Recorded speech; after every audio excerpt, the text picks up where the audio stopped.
ดูก่อนอานนท์จงพากันประพฤติตามคำสอนที่เราแสดงไว้นี้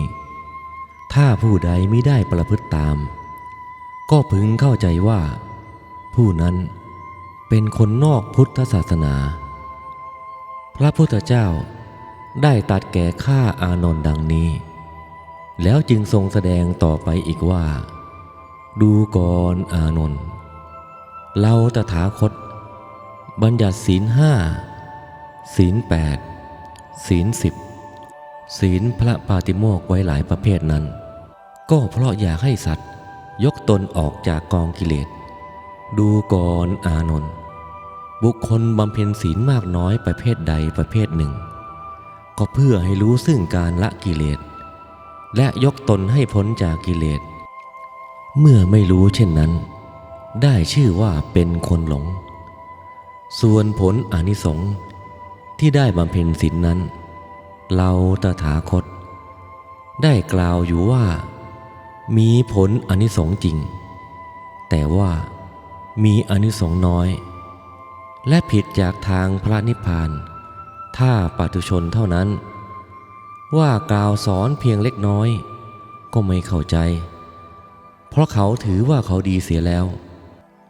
แท้ที่จริงความรู้ของคนผ่านเหล่านั้นจะไปรู้ดีสักเท่าไหร่ก็ดีอยู่แต่เพียงมีลมอัศสาสะปัสสาสะเท่านั้นถ้าลมอัศสาสะปัสสาสะขาดเสียแล้วก็มีแต่เป็นเหยื่อนอนกลิ้งเหนือแผ่นดินจะหาสาระสิ่งใดไม่มีเลยจะถือแต่ว่าตัวมีความรู้ความดีเมื่อมีความรู้ความดีแล้วจะไม่ตายหรือจะมีความรู้มากมายเท่าใดก็คงไม่พ้นตายไปได้จะพ้นจากแผ่นดินไปไม่ได้และจะมาถือตัวถือตนอยู่อย่างนั้นเพื่อประโยชน์อะไรส่วนของเน่าเหม็นที่มีอยู่เต็มตัวก็ไม่รู้ไม่เห็นแต่ว่าตัวรู้ดีถือเนื้อถือตัวอยู่เราตถาคตเบื่อหน่ายความรู้ความดีของปุถุชนมากนักดูก่อนอานนท์บุคคลธรรมดาที่เป็นนักปราชญ์มีปัญญาทั้งหลายย่อมไม่ถือเนื้อถือตัวว่าเรารู้ดีอย่างนั้นอย่างนี้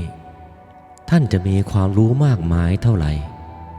ก็ไม่ได้ถือเนื้อถือตัวเหมือนอย่างพาลปุถุชนพวกพาลปุถุชนที่เขาห่างไกลจากพระนิพพานก็เพราะเพียงที่เขาถือเนื้อถือตัวการถือเนื้อถือตัวมากเท่าใดก็ยิ่งทำให้ห่างไกลจากพระนิพพานมากเท่านั้นเหตุว่าประตูเมืองพระนิพพานนั้นแคบนักหนาผมเส้นเดียวผ่าออกเป็น3 เสี้ยวเอาแต่เสี้ยวเดียวไปแย่งเข้าที่ประตูพระนิพพานก็ยังคับแคบเข้าไม่ได้เพราะฉะนั้นเมื่อท่านต้องการพระนิพพานแล้วก็ไม่ควรจะถือว่าตัวรู้ดีเป็นผู้ใหญ่เป็นผู้สูงศักดิ์กว่าผู้อื่นยิ่งถือตัวถือตนเท่าใดก็ยิ่งให้คับประตูพระนิพพานเข้าเท่านั้นยิ่งกว่าพาลปุถุชนทั้งหลาย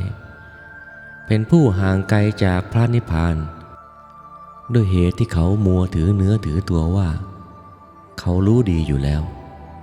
ดูก่อนอานนท์บุคคลที่เข้ามาบวชเป็นลูกศิษย์ของพระตถาคตแล้วยังปล่อยให้ตนได้รับความทุกข์อยู่ผู้นั้นเรากล่าวว่าเป็นพาลปุถุชนคือเป็นคนโง่เขลาผู้ไร้ปัญญาเช่นกันจะเรียกว่าเป็นศิษย์ของตถาคตยังไม่ได้เมื่อบวชแล้วประพฤติตัวให้เป็นสุขอยู่เสมอทุกวันนั่นแลจึงจะเป็นลูกศิษย์ของพระตถาคตแท้เราตถาคตหวังเพื่อความสุขจึงได้ออกบวชเมื่อบวชแล้วมาทำตนของตนให้เป็นทุกข์บุคคลนั้นชื่อว่าเป็นคนโง่เขลาเบาปัญญา หาที่เปรียบมิได้เมื่อบุคคลผู้มีปัญญาแล้วไม่ทำตัวให้เป็นทุกข์เลยบุคคลผู้ไม่มีปัญญา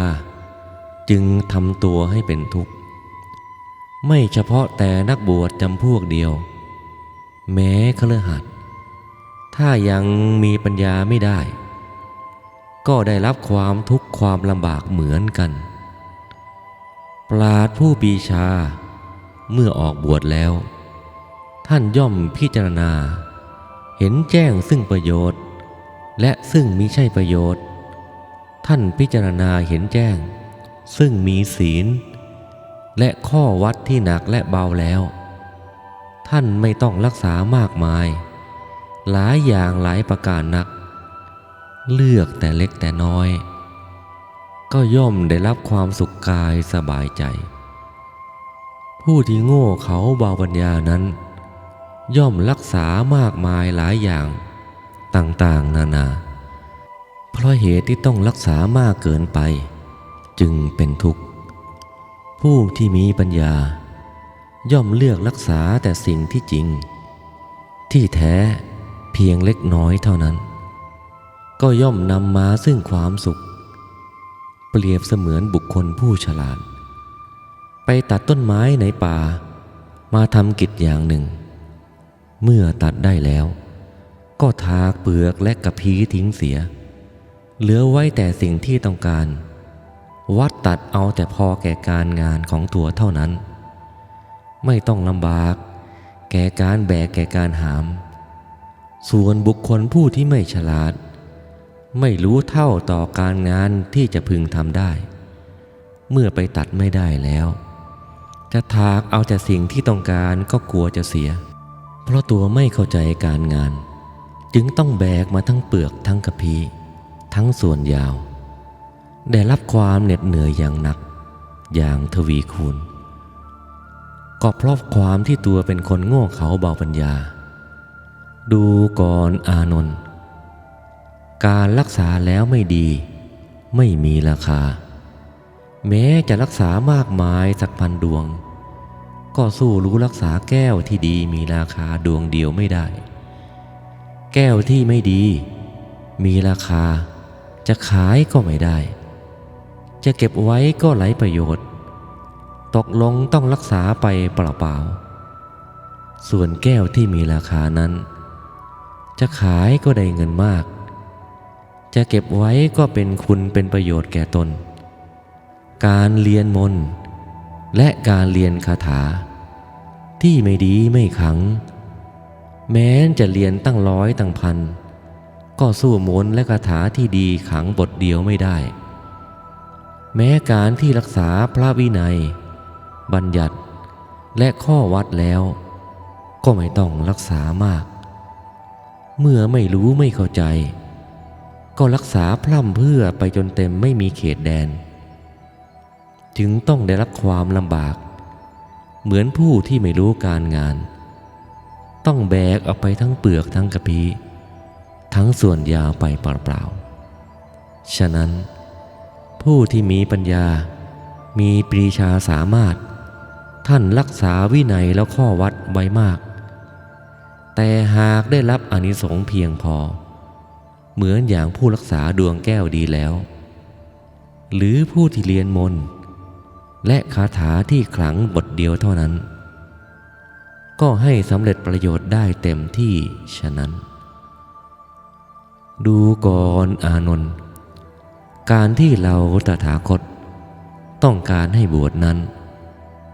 ก็เพื่อจะให้ได้ทั้งบุญและกุศล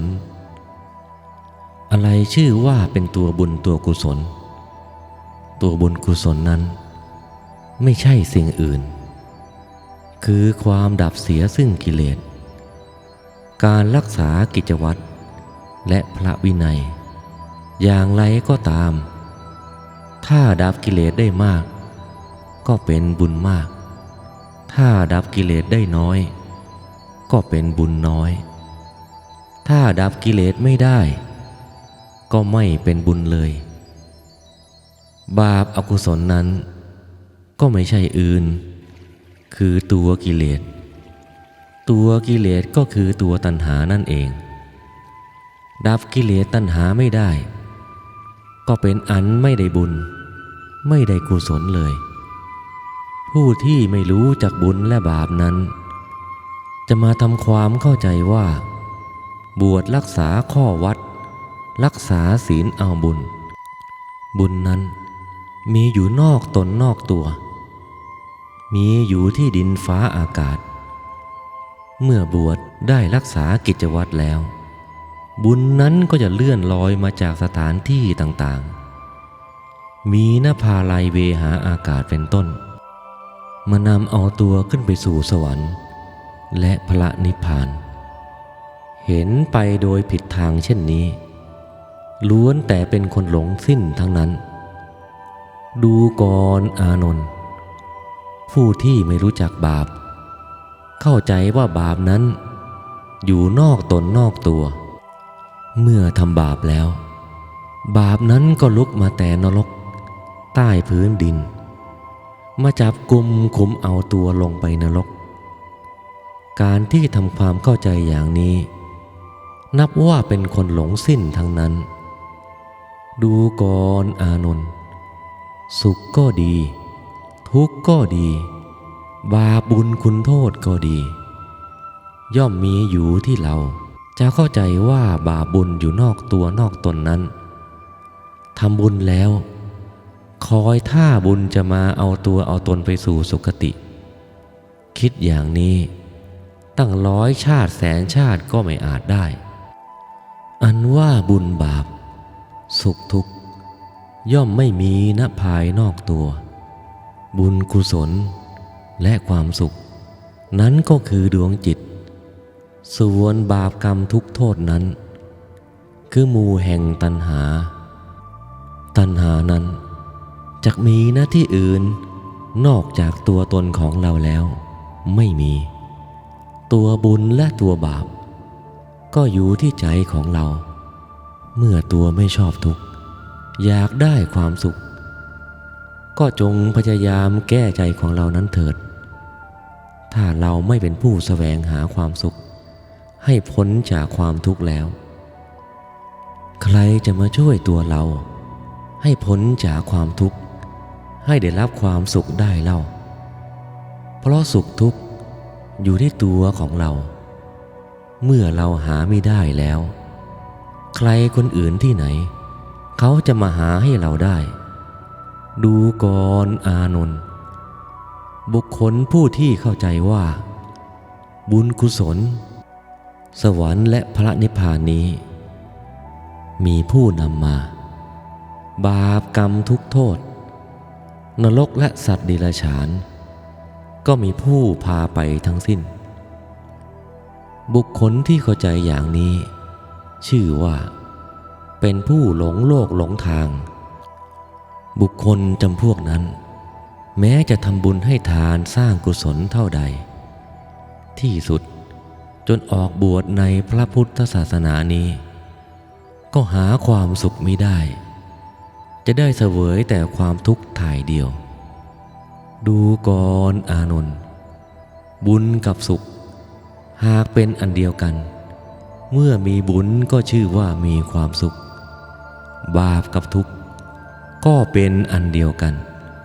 เมื่อมีบาปก็ได้ชื่อว่าทุกข์ถ้าไม่รู้บาปก็ละบาปไม่ได้ถ้าไม่รู้จักบุญก็หาบุญไม่ได้เปรียบเหมือนเราอยากได้ทองคำแต่เราหารู้ไม่ว่าทองคำนั้นมีรูปพรรณสันฐานอย่างไรถึงทองคำนั้นมีอยู่และเห็นเต็มตาก็ไม่อาจจะถือเอาได้โดยเหตุที่ไม่รู้จักแม้บุญก็เหมือนกันถ้าไม่รู้จักบุญ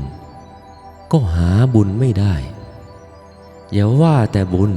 ซึ่งเป็นของไม่มีรูปร่างเลยแม้แต่สิ่งอื่นๆที่มีรูปร่างถ้าหากว่าเราไม่รู้จักก็ถือเอาไม่ได้ดูก่อนอานนท์บุคคลที่ไม่รู้จักบุญและไม่รู้จักสุขทำบุญก็จะไม่ได้บุญ ไม่ได้สุขเสียเลยเช่นนั้นตถาคตก็หากล่าวปฏิเสธไม่ทำบุญคงได้บุญและได้สุขอยู่อย่างนั้นแลแต่ถ้าว่าตัวหากไม่รู้ไม่เข้าใจว่าบุญและความสุข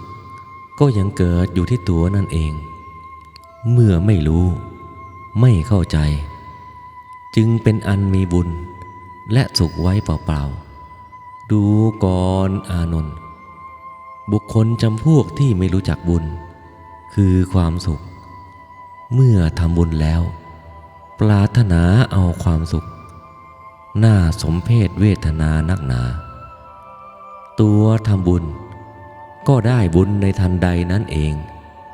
มิใช่ว่าเมื่อทำแล้วนานๆจึงจะได้ทำเวลาใดก็ได้เวลานั้นแต่ตัวไม่รู้นั่งทับนอนทับบุญอยู่เปล่าๆตัวก็ไม่ได้รับบุญคือความสุข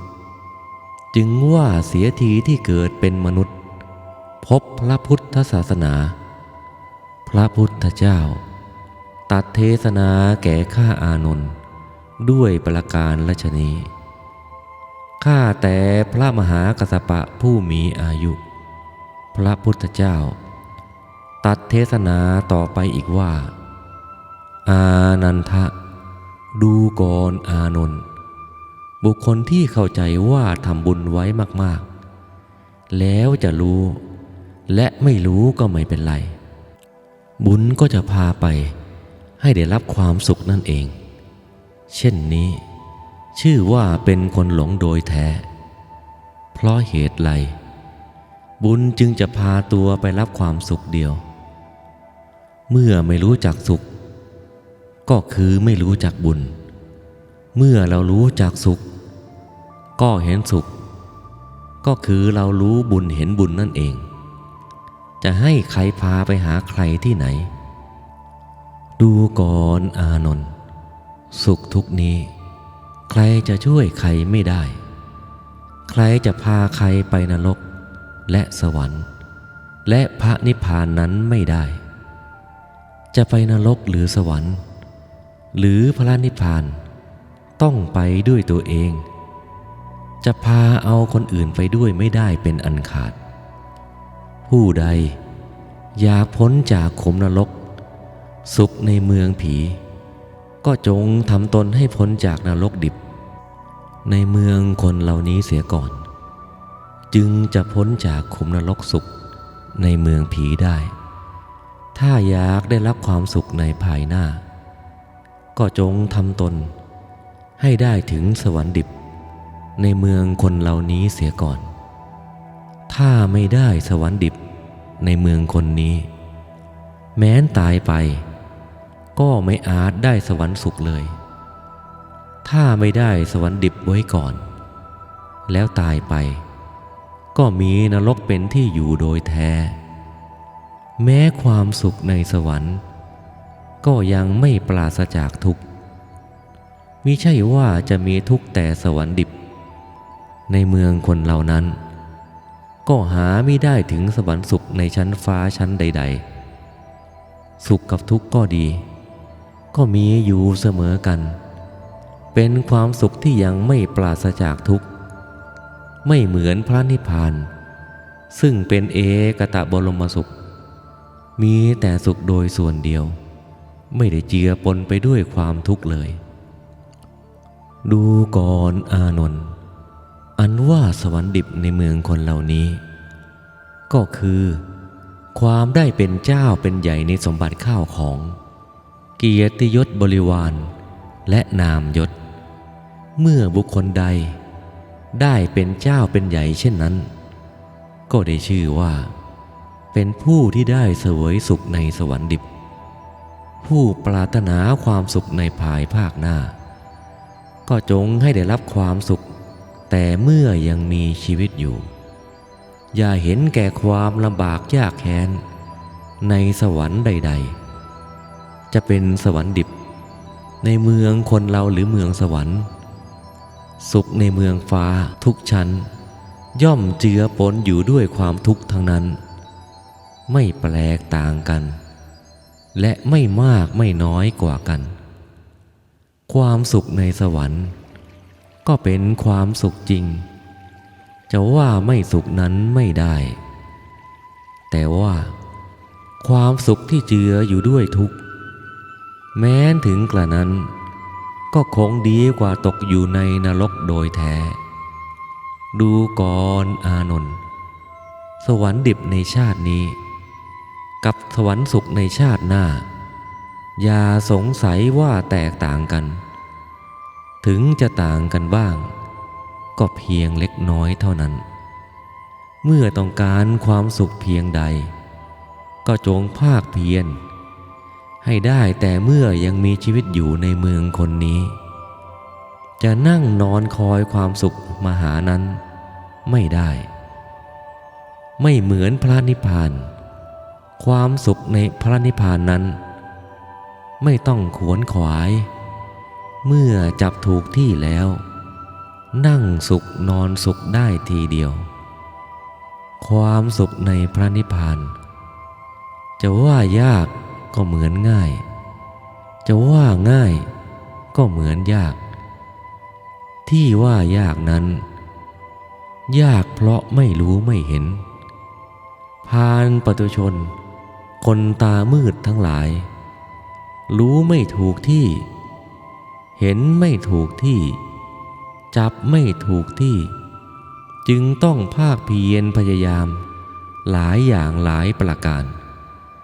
และเป็นการเปล่าจะประโยชน์ด้วยส่วนท่านที่มีปัญญาพิจารณาถูกที่จับถูกที่แล้วไม่ต้องทำอะไรให้ยากนั่งนอนอยู่เปล่าๆเท่านั้น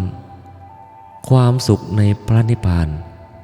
ก็มาบังเกิดแก่ท่านได้เสมอเพราะเหตุฉะนั้นจึงว่าความสุขในพระนิพพานไม่เป็นสุขที่เจือไปด้วยความทุกข์ดูก่อนอานนท์เมื่ออยากรู้ว่าเราจะได้รับความสุขในสวรรค์หรือได้รับความทุกข์ในนรกนั้นก็จงสังเกตดูที่ใจของเราในเวลาที่ยังไม่ตายนี้ใจของเรานั้นมีความสุขหรือมีความทุกข์มากทุกข์เป็นส่วนนรกดิบ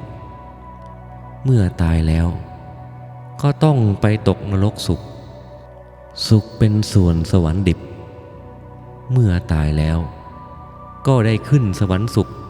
เมื่อยังเป็นคนอยู่มีสุขมีทุกข์มากเท่าใดแม้เมื่อตายไปก็คงมีสุขและทุกข์มากเท่านั้นไม่มีพิเศษไปกว่ากันบุคคลผู้ปรารถนาความสุขในภพนี้และภพหน้าแล้วจงรักษาใจให้ได้รับความสุขส่วนตัวตนร่างกายข้างนอกนั้นไม่สำคัญนักจะได้รับความสุขความทุกข์ประการใดขอช่างเถิดเมื่อตายแล้วก็ทิ้งอยู่เหนือแผ่นดินหาประโยชน์มิได้ส่วนใจนั้นเป็นของติดตามตนไปในอนาคตเบื้องหน้าได้เพราะจิตใจเป็นของไม่ตายที่ว่าตายนั้นตายแต่รูปร่างกายธาตุแต่ขันธ์ดับเท่านั้นถ้าจิตใจตายแล้วก็ไม่ต้องไปเกิดไม่ต้องตายอีกต่อไปกล่าวคือถึงพระนิพพานดูก่อนอานนท์ในอดีตชาติเราตถาคตก็ได้หลงท่องเที่ยวอยู่ในวัฏสงสารนี้ช้านานนับด้วยร้อยด้วยพันแห่งชาติเป็นอันมากทำบุญทำกุศลก็ปรารถนาแต่จะให้พ้นทุกข์เมื่อครั้นตายจริงก็ตายแต่ธาตุขันธ์เท่านั้นส่วนใจนั้นไม่ตายจึงต้องไปเกิดอีกเมื่อไปเกิดอีกก็ต้องตายอีกเมื่อเป็นเช่นนี้ จะพ้นทุกข์ได้อย่างไรที่เห็นกันว่าตายก็คือตายเน่าเหม็นกันอยู่อย่างทุกวันนี้ชื่อว่าตายเล่นตายไม่ตายแล้วตายแล้วเกิดเกิดแล้วตายหาต้นหาปลายไม่ได้ที่ตายแท้ตายจริงคือตายทั้งรูปแต่ขันธ์ดับตายทั้งจิตทั้งใจมีแต่พระพุทธเจ้ากับพระอรหันต์ขีณาสพเท่านั้นท่านเหล่านี้ไม่ต้องกลับมาเกิดอีกดูก่อนอานนท์ในอดีตชาติเมื่อเรายังไม่รู้เข้าใจว่าตายแล้วจึงจะพ้นทุกข์ทำบุญทำกุศลก็มุ่งแต่จะเอาความสุขในเบื้องหน้าขันตายไปก็หาได้พ้นจากความทุกข์ตามประสงค์ไม่มาปัจฉิมชาตินี้เราจึงรู้ว่าสวรรค์และพระนิพพานมีอยู่ที่ตัวนี้เอง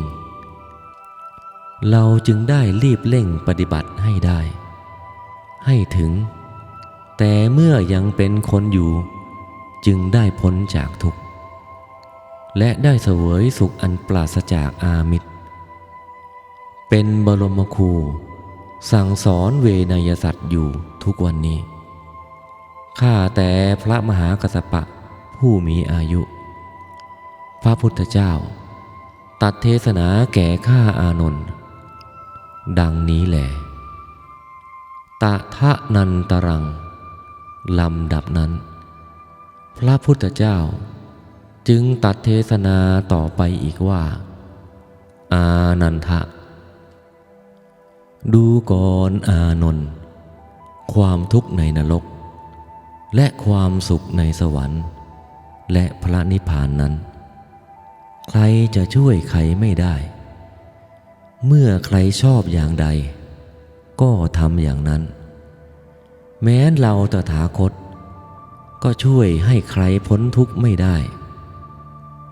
และช่วยใครให้ถึงสวรรค์และพระนิพพานไม่ได้แต่เพียงสั่งสอนชี้แจงให้รู้สุขรู้ทุกข์ให้รู้สวรรค์ให้รู้พระนิพพานด้วยวาจาเท่านั้นอันกองทุกข์โทษบาปกรรมทั้งปวงนั้นก็คือตัวกิเลสตัณหาครั้นดับกิเลสตัณหาได้แล้วก็ไม่ต้องลงนรกถ้าดับกิเลสตัณหาได้มากก็ขึ้นไปเสวยสุขในสวรรค์ถ้าดับกิเลสตัณหาได้สิ้นเชิงหาเศษมิได้แล้ว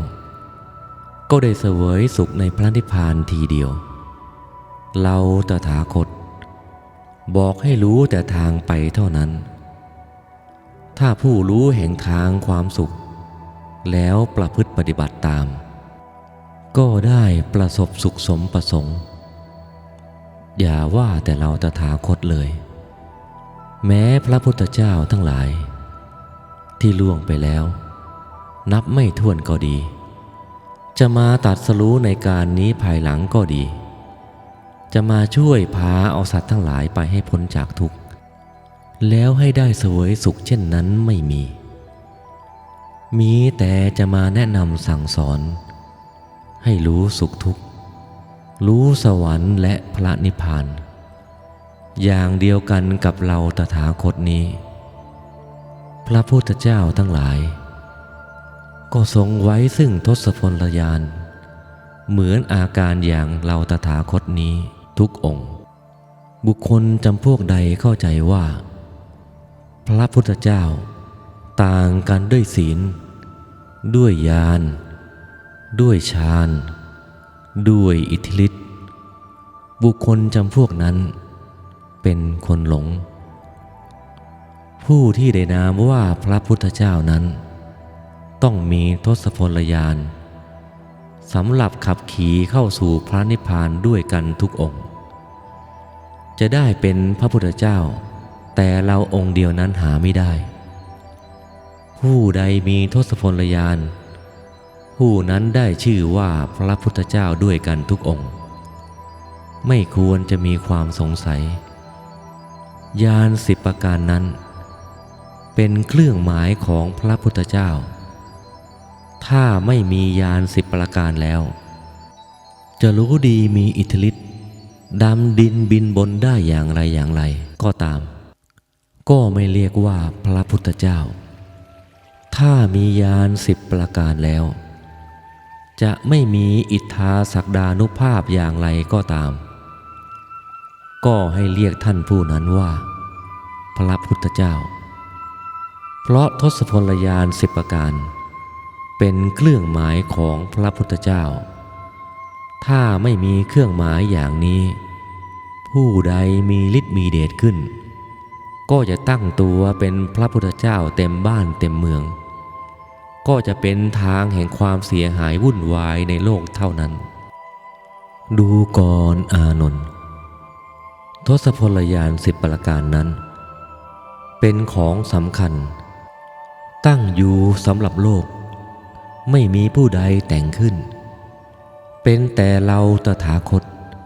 เป็นผู้รู้ผู้เห็นก่อนแล้วยกออกตีแผ่ให้โลกเห็นพระพุทธเจ้าทั้งหลายบำเพ็ญญาณ10ประการได้แล้ว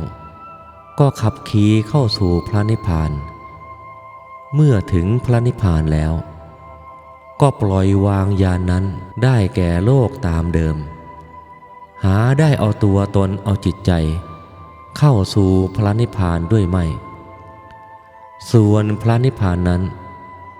ถ้าดับจิตดับใจไม่ได้แล้วก็ไปไม่ได้ถ้าเข้าใจว่าจักเอาจิตไปเป็นสุขในพระนิพพานแล้วต้องหลงขึ้นไปเป็นอรูปภพเป็นแน่ดูก่อนอานนท์การตกนรกและขึ้นสวรรค์จะเอาตัวไปไม่ได้เอาแต่จิตไปจิตนั้นใครจะจับต้องรูปคลำไม่ได้เป็นแต่ลมเท่านั้นเพราะจิตเป็นของละเอียดใครจะจับถือไม่ได้เมื่อจิตไปตกนรกใครจะไปช่วยยกขึ้นได้ถ้าจิตนั้นเป็นตนเป็นตัวก็พอจะช่วยได้บุคคลจำพวกใดคอยท่าให้ผู้อื่นมาช่วยยกตัวยกตนให้พ้นจากทุกข์นำตัวไปให้ได้เสวยสุขบุคคลจำพวกนั้นเป็นคนโง่เขลาหาปัญญาไม่ได้เราตถาคตรู้นรกสวรรค์ทุกข์สุขแล้วและหาอุบายพ้นจากทุกข์ให้เสวยสุขก็เป็นการแสนยากแสนลำบากจะไปพาจิตใจของผู้อื่นให้พ้นจากทุกข์ได้อย่างไรถึงแม้นพระพุทธเจ้าองค์ที่จะตรัสรู้ในเบื้องหน้าก็เหมือนกันมีแต่แนะนำสั่งสอนให้รู้สุขรู้ทุกข์รู้สวรรค์และพระนิพพานเท่านั้น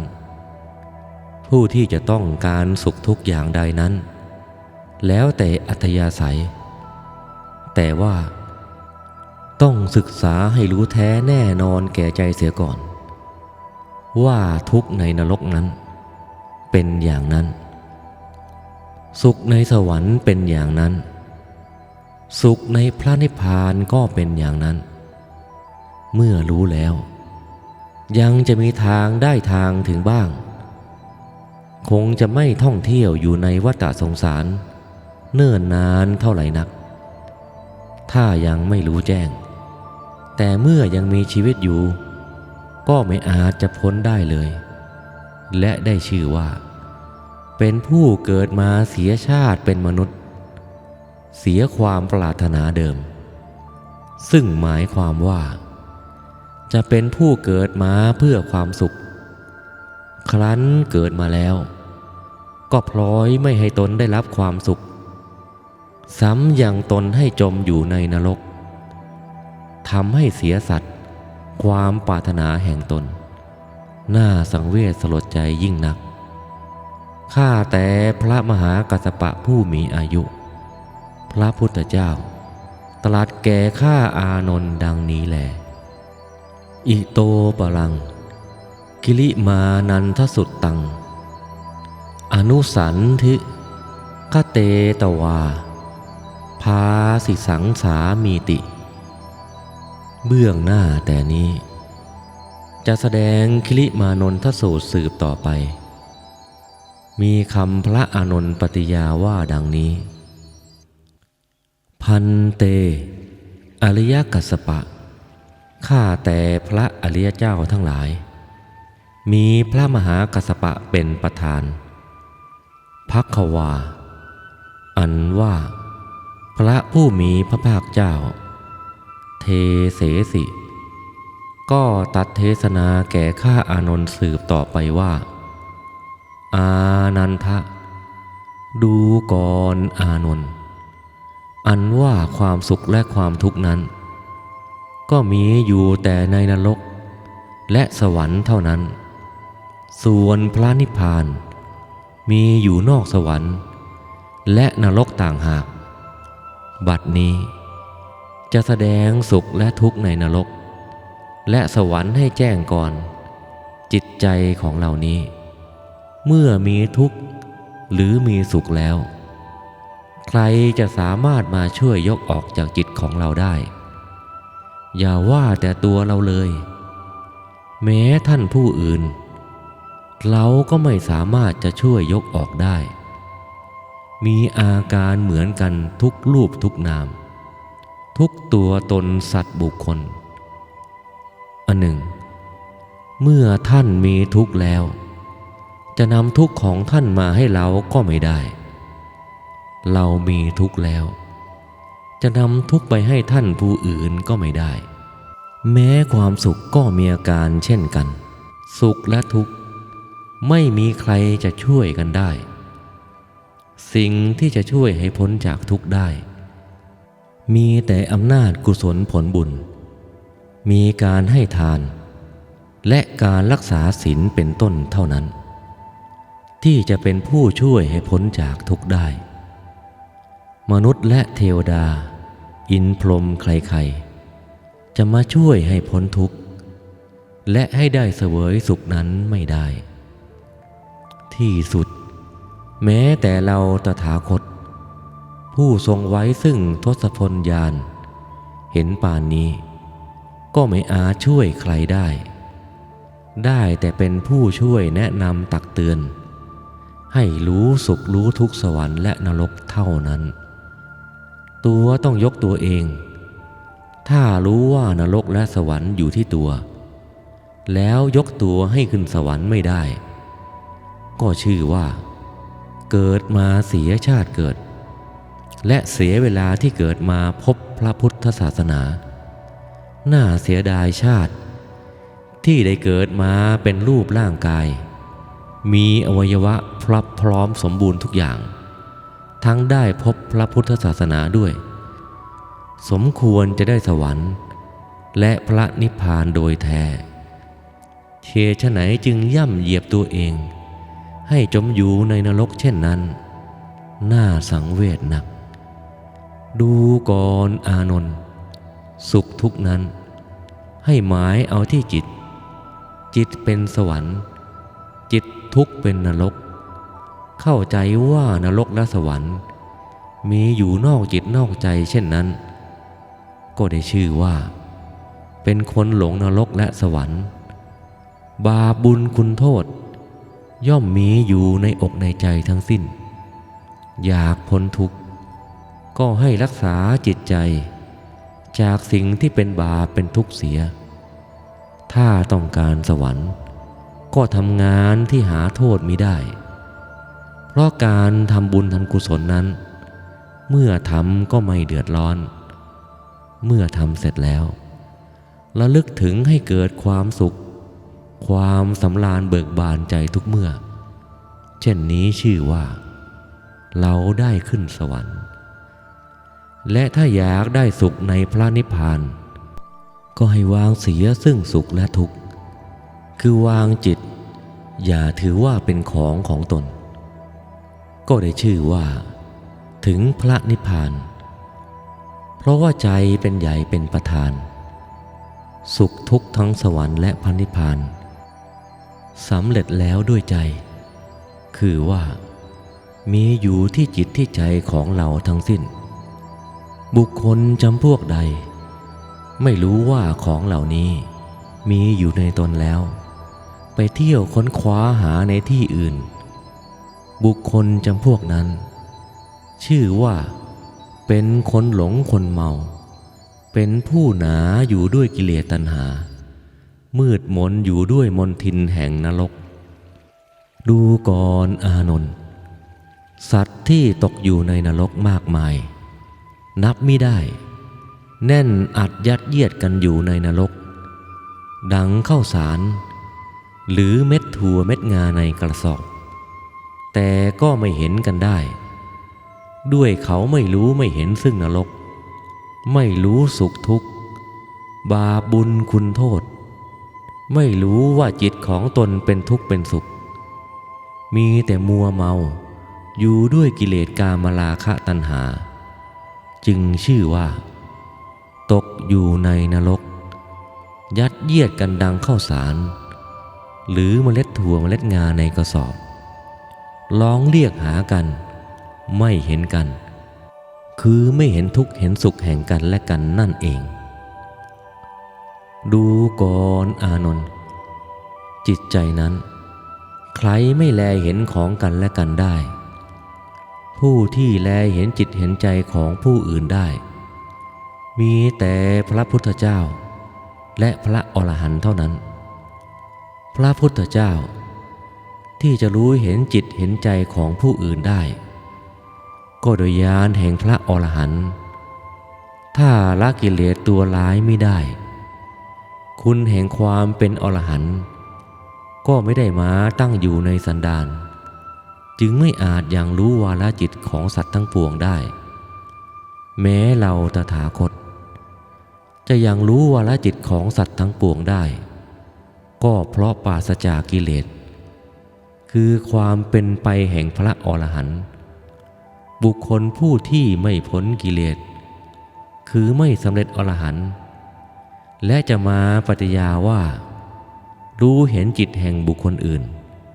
ควรจะเชื่อฟังได้ด้วยเหตุใดถึงแม้จะรู้ด้วยวิชาคุณอย่างอื่นมีรู้ด้วยสมาธิคุณเป็นต้นก็รู้ไปไม่ถึงไหนแม้จะรู้ก็รู้ผิดถูกไปอย่างนั้นจะรู้จริงรู้แจ้งดังที่รู้ด้วยอรหัตตคุณนั้นไม่ได้ถ้าบุคคลที่ยังไม่พ้นกิเลสมีความรู้ดียิ่งกว่าเราตถาคตผู้เป็นอรหันต์แล้วการที่เราตถาคตสละบุตรภรรยาทรัพย์สมบัติอันเป็นเครื่องเจริญแห่งความสุขออกบวชนี้ก็ชื่อว่าเป็นผู้โง่เขลากว่าบุคคลจำพวกนั้นเพราะเขายังจมอยู่ในกิเลสแต่มีความรู้ดียิ่งกว่าพระพุทธเจ้าผู้เป็นพระอรหันต์ผู้ไกลจากกิเลสข้อที่ละกิเลสไม่ได้คือไม่ได้สำเร็จพระอรหันต์แล้วจะมีปัญญารู้จิตรู้ใจแห่งสัตว์ทั้งหลายยิ่งกว่าพระพุทธเจ้าหรือพระอรหันต์หรือจะมีปัญญารู้เสมอกันนั้นไม่มีเลยผู้ที่ยังละกิเลสไม่ได้คือยังไม่ได้สำเร็จพระอรหันต์มากล่าวว่าตนรู้จิตรู้ใจของสัตว์ทั้งหลายนั้นกล่าวอวดเปล่าๆความรู้เพียงนั้นยังพ้นนรกไม่ได้ไม่ควรจะเชื่อถือถ้าใครเชื่อถือก็ชื่อว่าเป็นคนนอกพระศาสนาไม่ใช่ลูกศิษย์ของเราตถาคตแท้ที่จริงเขาเอาศาสนธรรมอันวิเศษของเหล่านี้บังหน้าไว้สำหรับหลอกลวงโลกเท่านั้นบุคคลจำพวกนี้แม้จะทำบุญกุศลสักเท่าไหร่ก็ไม่พ้นนรกแม้ผู้ที่มาเชื่อถือเป็นบุคคลจำพวกนี้ก็มีทุกขติเป็นที่ไปในเบื้องหน้าเหมือนกันดูก่อนอานนท์บุคคลจำพวกที่อวดรู้อวดดีอย่างนี้แหละ จะเป็นผู้เบียดเบียนศาสนาของเราให้เศร้าหมองเสื่อมทรามลงไปเมื่อเขาเกิดมาแล้วก็จะเบียดเบียนพระมหาเถระและสามเณรน้อยด้วยถือถ้อยคำอันไม่เจริญใจผู้มีปัญญาน้อยใจเบาก็จะพากันแตกตื่นศึกหาลาเพศออกจากพระศาสนาพระศาสนาของเราก็จะเสื่อมถอยลงไปดูก่อนอานนท์บุคคลจำพวกใดหากเบียดเบียนเสียดสีหมิ่นประมาทใจพระสังฆเถระและภิกษุสามเณรที่เป็นศิษย์ของเราตถาคตโดยที่ท่านทั้งหลายเหล่านั้นมีโทษไม่ถึงปาราชิกบังคับให้สึกออกจากเพศพรหมจรรย์หรือกระทำปัพพชนียกรรมไปเสียก็ดีบุคคลจำพวกนั้นเป็นบาปยิ่งนักไม่อาจพ้นนรกได้บุคคลจำนวนใดมีความเชื่อความเลื่อมใสในคุณธรรมคำสอนของเราตถาคตแล้วเชิดชูยกย่องไว้ให้ดีมิได้ดูถูกดูหมิ่นบุคคลจำพวกนั้นก็จะมีความเจริญด้วยความสุขทั้งในโลกนี้และโลกหน้าแม้ปรารถนาสุขอันใดซึ่งไม่เหลือวิสัยก็อาจสำเร็จสุขนั้นได้ตามปรารถนาบุคคลที่ทำลายพระพุทธรูปพระสถูปเจดีย์และตัดไม้สีมหาโพธิ์และบุคคลจำพวกที่กล่าวประมาทเย้ยหยันแก่สานุสิทธิ์ของเราตถาคตที่มีโทษไม่ถึงปาราชิกบุคคลจำพวกนี้มีโทษหนักยิ่งกว่าจำพวกที่ทำลายพระพุทธรูปและทำลายสถูปพระเจดีย์นั้นหลายเท่าบุคคลที่ทำลายพระพุทธรูปเป็นต้นนั้นมีบาปมากก็จริงอยู่แต่ยังไม่นับว่าเป็นการทำลายพระพุทธศาสนาผู้ที่กล่าวหมิ่นประมาทนั้นได้ชื่อว่าทำลายศาสนาของเราตถาคตเพราะว่าผู้ที่มีความผิดโทษไม่ถึงปาราชิกนั้นยังนับว่าเป็นลูกศิษย์ของเราตถาคตอยู่ต่อเมื่อปาราชิกแล้วจึงขาดจากความเป็นศิษย์ของเราถ้าเป็นโทษเช่นนั้นแม้จะลงโทษหรือกระทำปัพพชนียกรรมก็หาโทษมิได้และได้ชื่อว่าช่วยพระศาสนาของเราด้วยการทำลายพระพุทธรูปหรือสถูปเจดีย์นั้น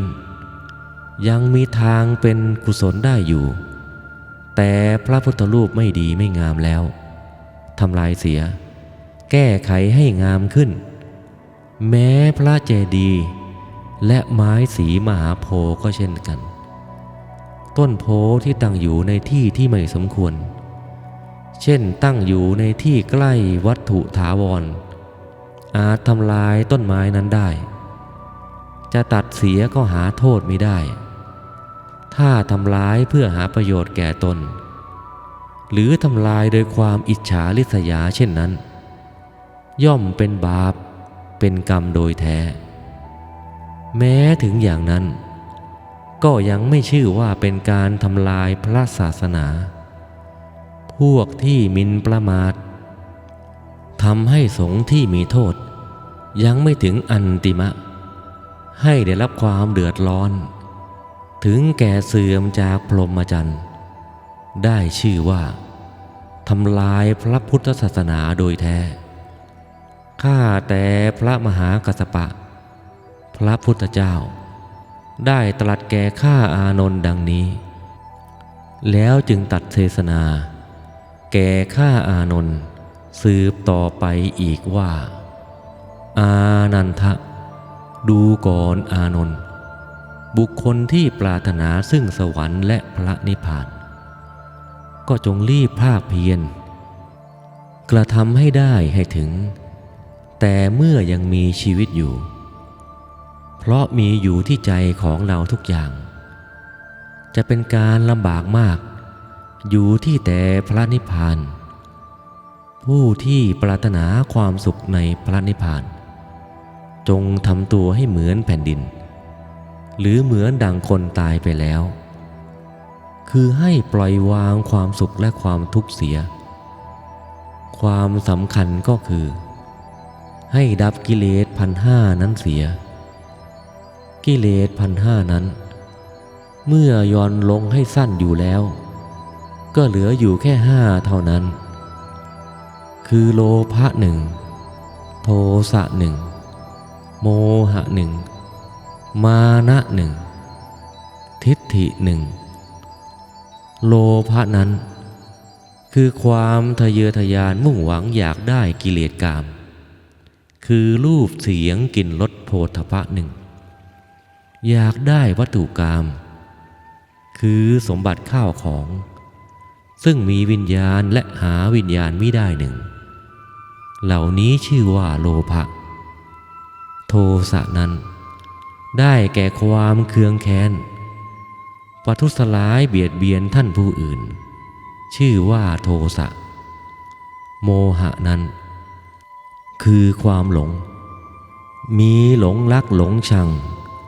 หลงลาภยศเป็นต้นชื่อว่าโมหะมานะนั้นคือความถือตัวถือตนดูถูกดูหมิ่นท่านผู้อื่นชื่อว่ามานะทิฏฐินั้นคือความถือมั่นในลัทธิอันผิดเห็นผิดเป็นอุเฉทิฏฐิและสัสสตทิฏฐิไปปล่อยวางความเห็นผิดไม่ได้ชื่อว่าทิฏฐิถ้าดับกิเลสทั้ง5นี้ได้แล้วก็ชื่อว่าดับกิเลสได้ทั้งสิ้น 1,500 ถ้าดับกิเลสทั้ง5นี้ไม่ได้ก็ชื่อว่าดับกิเลสไม่ได้เลยดูก่อนอานนท์ปุถุชนหนาทั้งหลายที่ปรารถนาพระนิพพานได้ด้วยยากนั้นก็เพราะเหตุที่ไม่รู้จักดับกิเลสตัณหาเข้าใจเสียว่าทำบุญทำกุศลให้มากแล้วบุญกุศลก็จะเลื่อนลอยมาหาจากอากาศเวหานำตัวขึ้นไปสู่พระนิพพานส่วนว่าพระนิพพานนั้นจะตั้งอยู่แห่งหนตำบลใดก็หารู้ไม่เป็นแต่คาดคะเนเอาอย่างนั้นจึงได้พระนิพพานด้วยยากแท้ที่จริงพระนิพพานนั้นไม่ได้อยู่ในที่อื่นไกลเลยหากมีอยู่ที่จิตใจนั่นเองครั้นดับโลภะโทสะโมหะมานะทิฏฐิได้แล้วก็เข้าถึงพระนิพพานเท่านั้นถ้าไม่รู้ดับกิเลสตัณหายังไม่ได้แต่ปรารถนาว่าขอให้ได้พระนิพพานดังนี้แม้สิ้นหมื่นชาติแสนชาติก็ไม่ได้พบปะเลยเพราะกิเลสตัณหาทั้งหลายย่อมมีอยู่ที่ตนตัวของเราทั้งสิ้น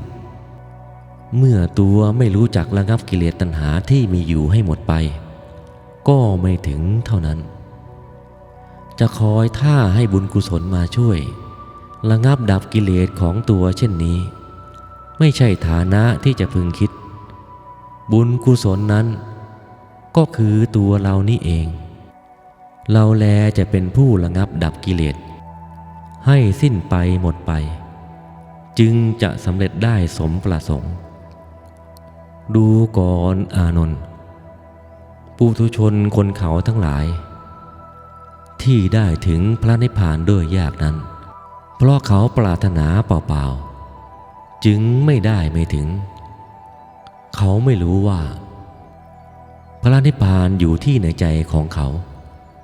มีแต่คิดในใจว่าจะไปเอาในชาติหน้า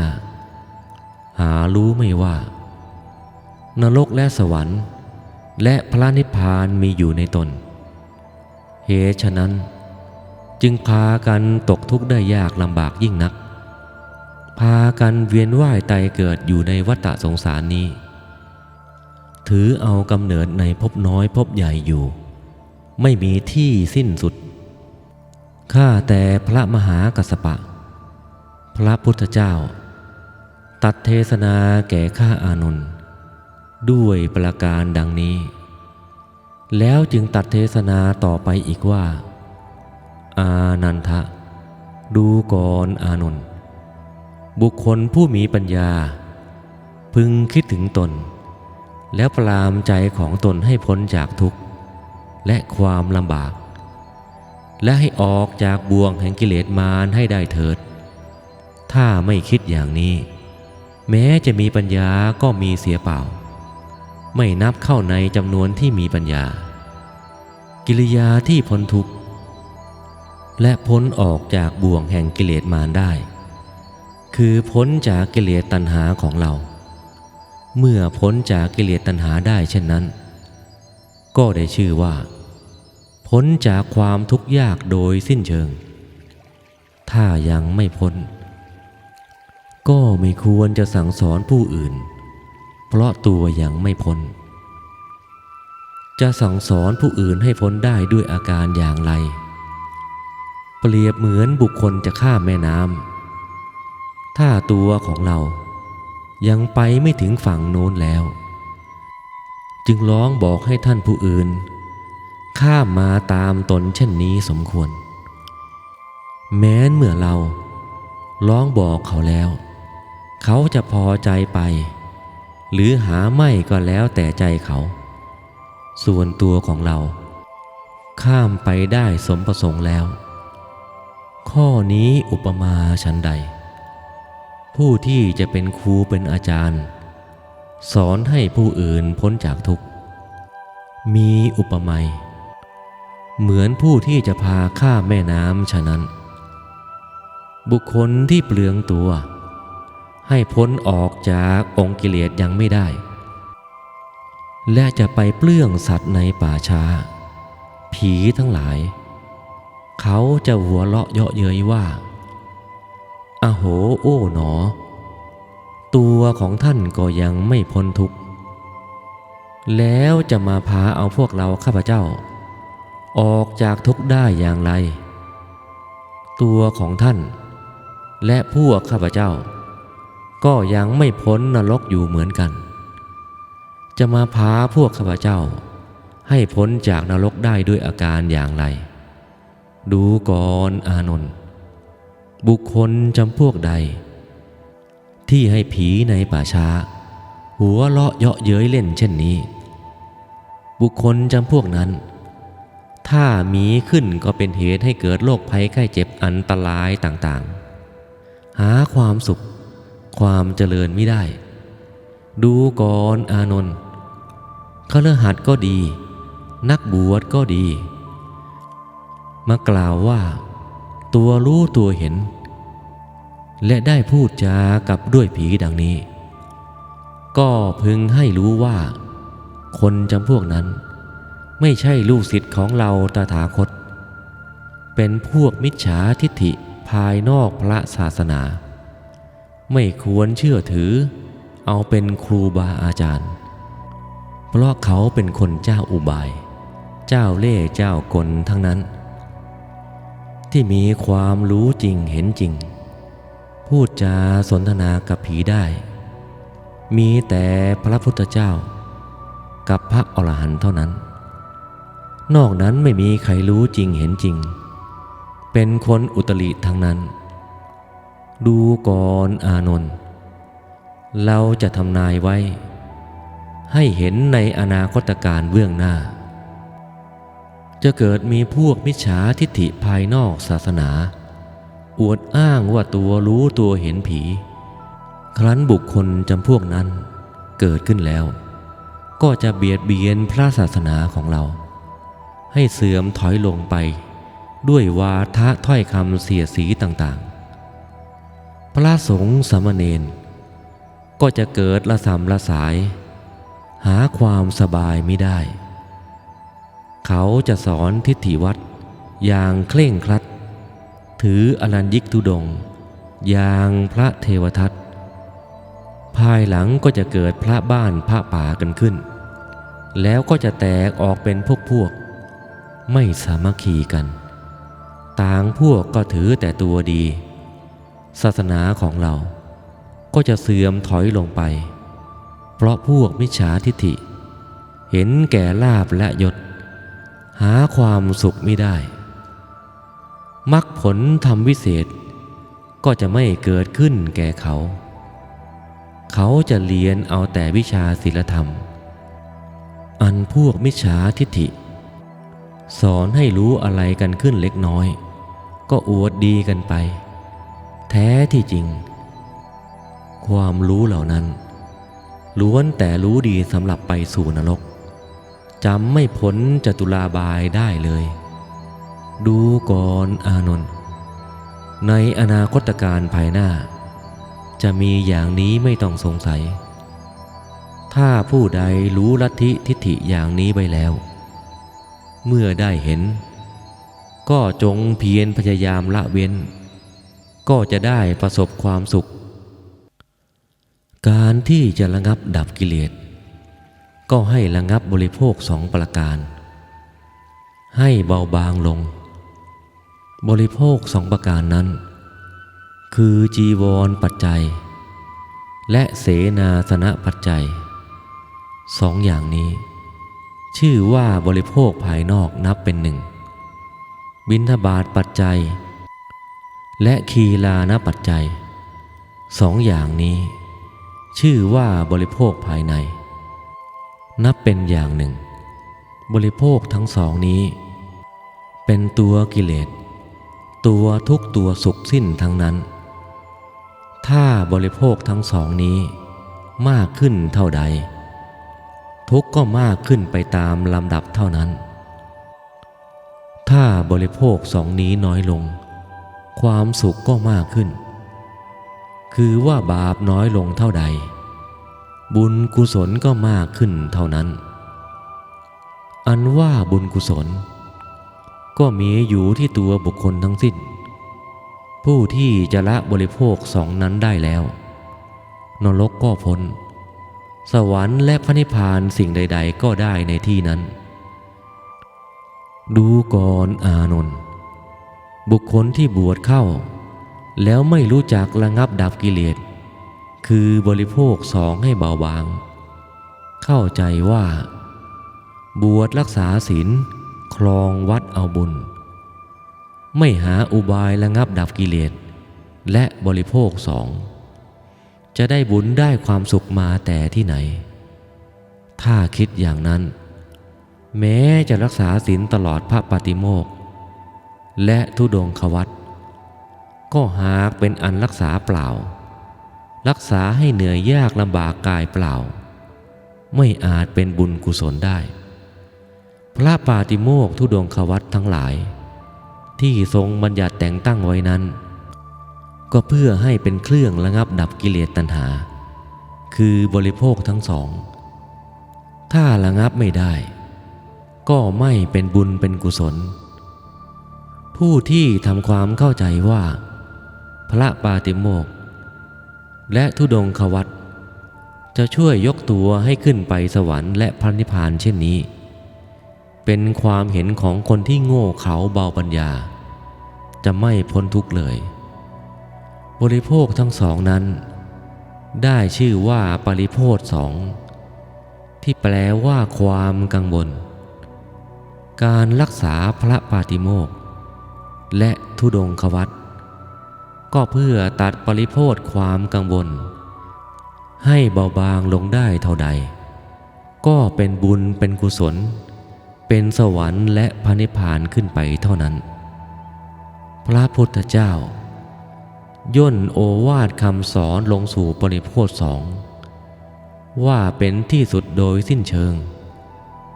คือว่านรกสวรรค์และพระนิพพานมีอยู่ที่ปริโภคสองครบสมบูรณ์ผู้ศึกษาเล่าเรียนจะรู้มากรู้น้อยเท่าไรไม่นิยมรู้มากหรือรู้น้อยถ้าระงับปริโภคนั้นได้ก็เป็นดีจะอยู่วัดบ้านหรือวัดป่าประการใดก็ตามถ้าระงับปริโภคสองนั้นได้ย่อมเป็นความดีความชอบทั้งสิ้นถ้าระงับปริโภคสองนั้นไม่ได้แม้จะรู้มากมาย และอยู่วัดบ้านวัดป่าประการใดย่อมไม่ดีทั้งสิ้นพระพุทธเจ้าตรัสเทศนาเป็นใจความอย่างนี้ลำดับนั้นจึงตรัสเทศนาต่อไปอีกว่าอานันทะดูก่อนอานนท์ธรรมนี้ชื่อว่าพระยาธรรมิกราชเพราะเป็นใหญ่กว่าธรรมทั้งหลายข้อที่เราตถาคตได้ตัดไว้แล้วในธรรมหมวดนี้คือได้ชี้นรกสวรรค์และพระนิพพานกิเลสตัณหาโดยจะแจ้งสิ้นเชิงเมื่อผู้ใดได้ฟังแล้ว